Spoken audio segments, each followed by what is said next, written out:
Bueno, sigo con la explicación. 1816 a 1829. Vimos que es un periodo de anarquía, ¿sí? Es decir, que no hay gobierno central. No tenemos a nadie que nos gobierne. No tenemos constitución, no tenemos presidente y tenemos autonomías provinciales. ¿Qué significa esto? Que cada provincia va a hacer lo que quiera, se va a organizar internamente como quiera. Imagínense si no existiese hoy Fernández a nivel nacional, cada provincia levantaría la cuarentena, la alargaría, o sea, haría lo que quisiera. Y eso, bueno, un ejemplo burdo, pero pasaría en todos los aspectos, ¿sí? En cada una de estas provincias, como no tenemos nadie que gobierne, repito, nadie que dé órdenes, nadie que unifique el gobierno, van a empezar a surgir estos caudillos que vimos recién.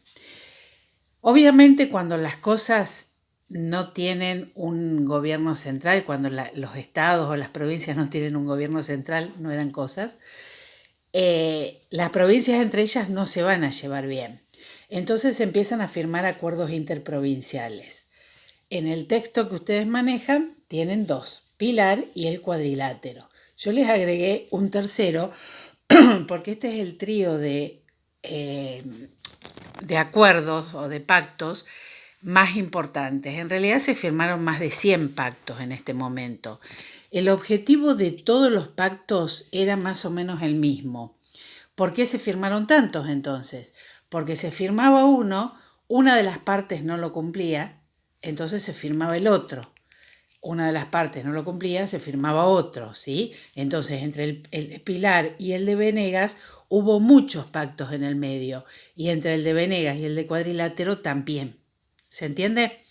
Objetivos generales de los pactos son estos: mantener la paz entre las provincias, sobre todo, esto era un acuerdo ofensivo-defensivo. ¿Qué significa? Que las provincias necesitaban saber que si había un ataque exterior, entre las provincias nos íbamos a defender. ¿Se entiende? Es decir, Córdoba está peleada con Santa Fe y con Entre Ríos, pero si Córdoba era invadida por alguien, o Buenos Aires, que es más fácil que fuese invadida, era invadida por alguien, Santa Fe, Córdoba y todas las provincias lo iban a defender. ¿Se entiende, no? O sea, la idea era, somos hermanos, estamos peleados, pero cuando pasa algo nos juntamos y nos defendemos. Ese era uno de los objetivos. Mantener la paz, ¿sí? O sea, no llegar a una guerra interna. La libre navegación de los ríos era el otro objetivo. Esto lo vamos a ver durante mucho tiempo, en realidad, hasta que en el 80 se defina la capitalización de Buenos Aires. Mientras Buenos Aires siga dominando el país, el puerto va a ser de Buenos Aires, la entrada de dinero de la aduana es de Buenos Aires y Buenos Aires reparte muy poco porcentaje del dinero que entra. Entonces, ¿qué es lo que quieren las provincias, sobre todo las del litoral? Que el puerto de Montevideo, el puerto de Rosario, el de Santa Fe, que sean puertos habilitados. ¿Para qué? Para que lleguen los barcos, obviamente, y dejen ganancias también en ellos. Pero si los barcos pasan al río Paraná y después, bueno, a los ríos interiores del país, Buenos Aires pierde el dinero de la aduana. Entonces lo que piden las provincias es esto, la libre navegación de los ríos. Se la piden a Buenos Aires, pero Buenos Aires no se la va a dar. ¿Estamos hasta acá?